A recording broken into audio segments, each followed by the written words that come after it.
میرے کریم رب کون سی خوشخبری ہے؟ میرے کریم پروردگار نے فرمایا اے میرے پیارے جبرائیل میرے نبی پاک کے پاس غار حرا میں چلا جا، میرے نبی پاک کو بتا دے اے اللہ کے پاک نبی آپ کی زوجہ محترمہ جناب سیدہ فاطمہ کی ماما جان، حسن و حسین کی نانی جان، اے میرے پیارے نبی آپ کی زوجہ جناب خدیجہ آپ کے لیے کھانا لے کے آ رہی ہے، جناب خدیجہ کے ہاتھ میں پیالہ ہے، اس میں کھانا بھی ہے، اس میں کوئی پینے والی چیز بھی ہے۔ اے میرے کریم آقا جب جناب خدیجہ غار حرا میں آ جائے، اے میرے کریم آقا جناب خدیجہ کو اللہ کا سلام بھی دینا، جناب خدیجہ کو کہنا اے خدیجہ تو نے میرے نبی کے ساتھ اتنی محبت کی ہے، اپنے شوہر کے ساتھ اتنی محبت کی ہے، اپنے شوہر کی اتنی اطاعت اور فرما برداری کی ہے، تو نے میرے نبی پہ اپنا تن من دھن وار دیا، تو نے ساری دولت قربان کر دی، اپنی جان بھی میرے نبی کے قدموں میں قربان کرنے کے لیے تیار ہے۔ اے خدیجہ تجھے خوشخبری ہو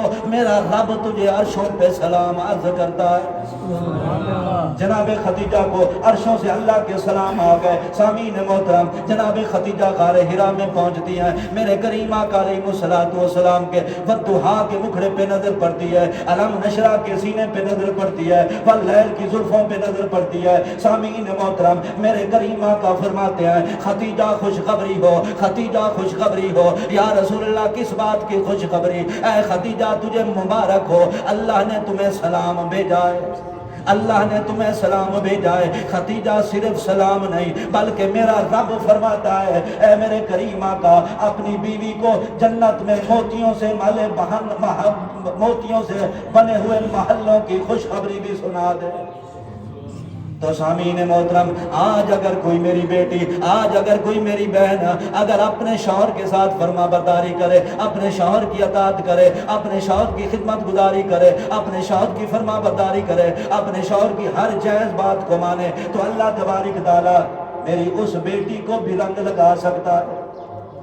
لیکن ادھر معاملہ کچھ اور ہے۔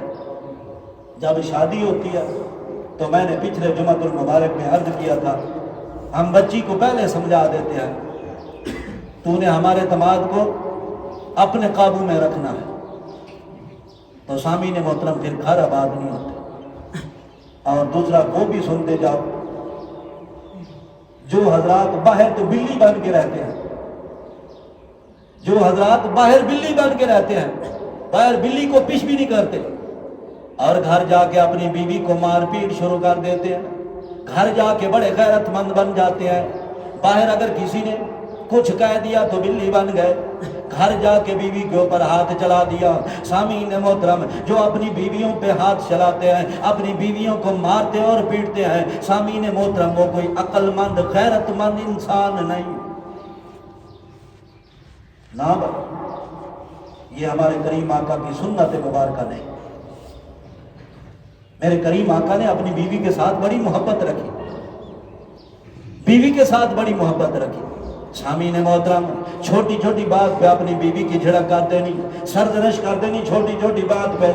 اگر سالن میں سے ایک بال نکل آیا، سالن میں سے یا روٹی میں سے ایک وال نکل آیا اور اب بیوی کی خیر نہیں، اب بیوی کو مار پیٹ دیا، اب بیوی کی سرزنش کر دی، روٹی میں سے وال کیوں نہیں نکل آئے، سالن میں سے وال کیوں نکل آیا ہے؟ اور سامعین محترم میں ان جوانوں سے، ان بھائیوں سے پوچھتا ہوں جو ایک وال بھی برداشت نہیں کر سکتے، اور کبھی سوچا ہے سالن میں سے روٹی میں سے ایک وال نکل آئے، تو نے اپنی بیوی کی سرزنش کر دی ہے، تیری 3-5 کی مونچھیں ہیں، تیری اتنی بڑی بڑی مونچھیں ہیں، جب تو پانی پیتا ہے تو یہ سالن میں سے ایک بال نکلا تھا، روٹی میں سے ایک بال نکلا تھا، جب تو نے گلاس مبارک اپنے منہ شریف کو لگایا تیری مونچھیں مبارک 3-5 کی کتنی پانی میں گئی، اس وقت تیری غیرت کہاں تھی؟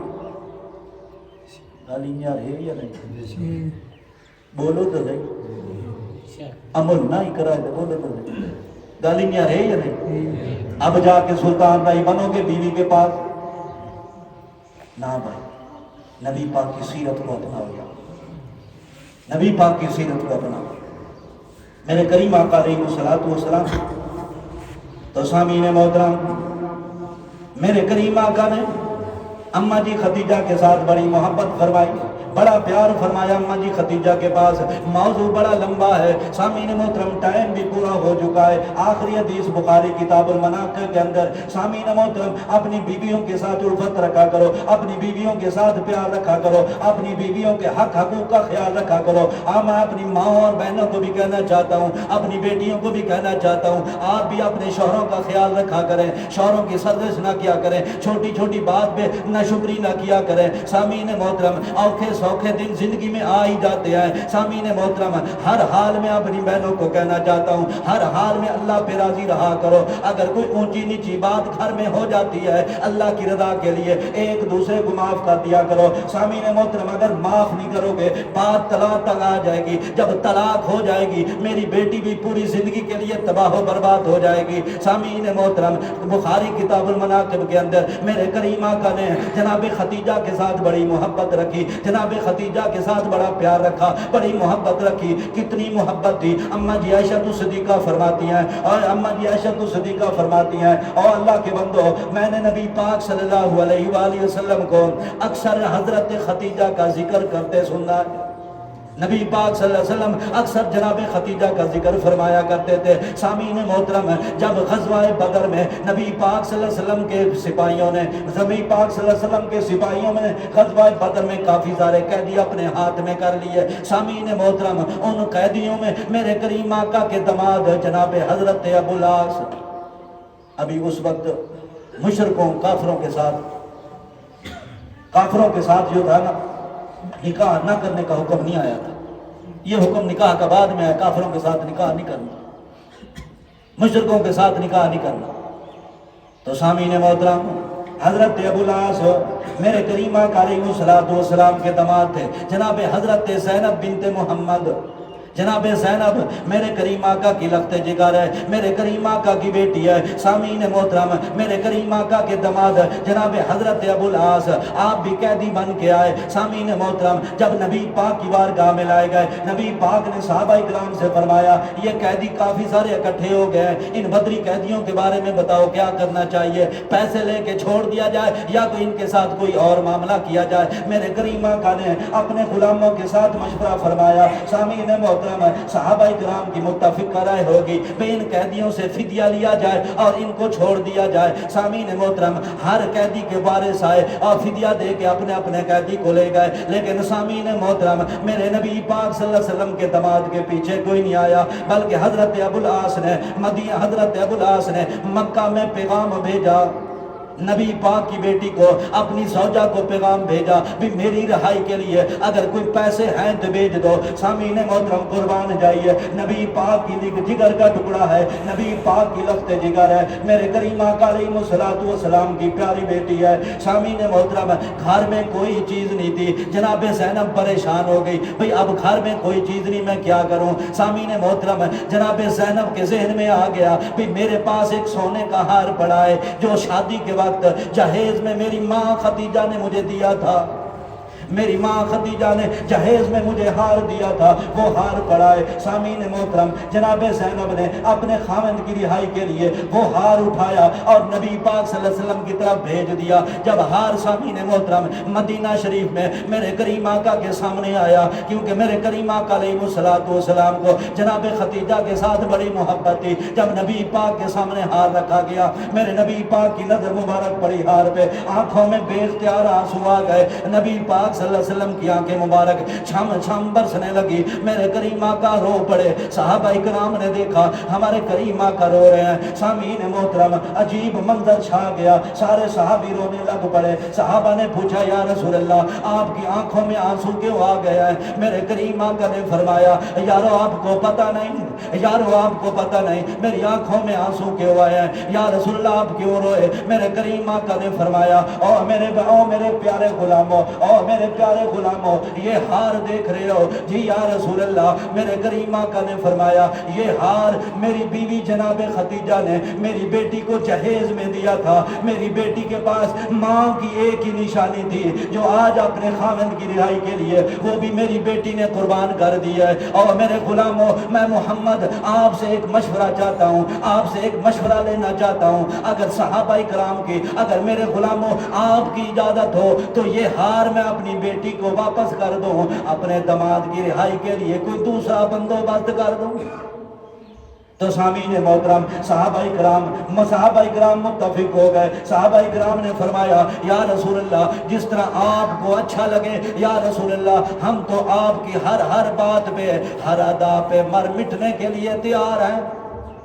تو سامعین محترم, میرے کریم آقا اپنی بیوی کے ہار کے ساتھ اتنی محبت رکھا کرتے, اتنا پیار رکھا کرتے تھے, ہار کو دیکھا تو بیوی کی یادیں واپس لوٹ آئیں. ایسی محبت رکھو اپنی بیویوں کے ساتھ. اپنی بیویوں کے پاس جا کے سلطان رائی مت بننا, ورنہ گھر کا امن تباہ ہو جائے گا. سامعین محترم, میرے کریم آقا علیہ الصلوۃ والسلام نے فرمایا معتدل رویہ رکھو اپنا, ایسا رویہ رکھو سامعین محترم گھر کا ماحول پرسکون رہے. تو سامعین محترم, اللہ کریم سے دعا ہے کہ میرا کریم اللہ ہمیں عمل کی توفیق عطا فرمائے. ایک اعلان سنتے جانا, کیونکہ سامعین محترم عید قریب آ رہی ہے, فطرانہ بھی آپ نے دینا ہے, اور زکوٰۃ کا بھی مہینہ ہے, قمری مہینوں کے حساب سے زکوٰۃ دی جاتی ہے. تو سامعین محترم, فطرانہ اور زکوٰۃ آپ دیکھ لیں گندم کا کتنا ریٹ ہے, ایک بوری کتنے کی ہے؟ 12,000. کوئی آرتی حضرات بیٹھا, کوئی بیٹھا ہی اسی کو 12,000 جی, ایک بوری یہ بھائی کہہ رہا ہے 12,000 کی ہے.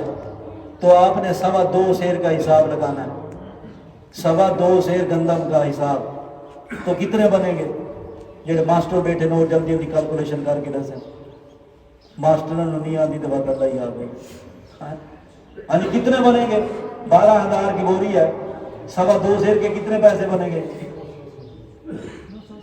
میں سارے ریاضی جو ہاں جی 280, یہ بتا رہا ہے, میں نہیں بتا رہا. کمی بیشی بھی ہو سکتی ہے, کیونکہ حکومت نے جو فطرانے کا ریٹ ایشو کیا ہے نا, وہ 360 روپے ہے, وہ 360 روپے فی بندے پہ جو حکومت نے اعلان کیا ہے. تو لیکن سامعین محترم, ہم نے فطرانہ دینا ہے, موجودہ جو ریٹ چل رہا ہے گندم کا اس کے مطابق ہم نے فطرانہ دینا ہے. تو فطرانے کی ابتدا سب سے پہلے سامعین محترم اپنے غریب رشتہ داروں سے کرنی ہے, اپنے غریب رشتہ داروں سے کرنی ہے.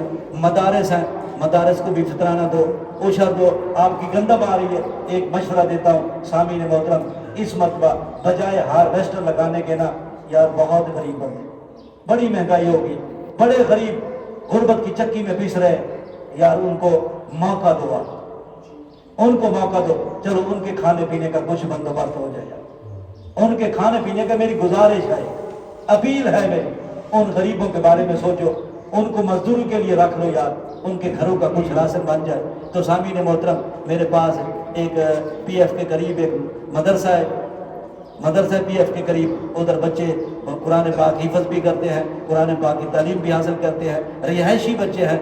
اس مدرسے کی طرف سے میرے پاس چند طالب علم ہیں, اپنی حسب توفیق سامعین محترم ان کے ساتھ ضرور تعاون کرتے جانا. اللہ کریم سے دعا ہے کہ میرا کریم اللہ جو کچھ سنایا اپنی بارگاہ اقدس کے اندر قبول و منظور فرمائے. آمین. بارک اللہ الحمد للہ رب العالمین.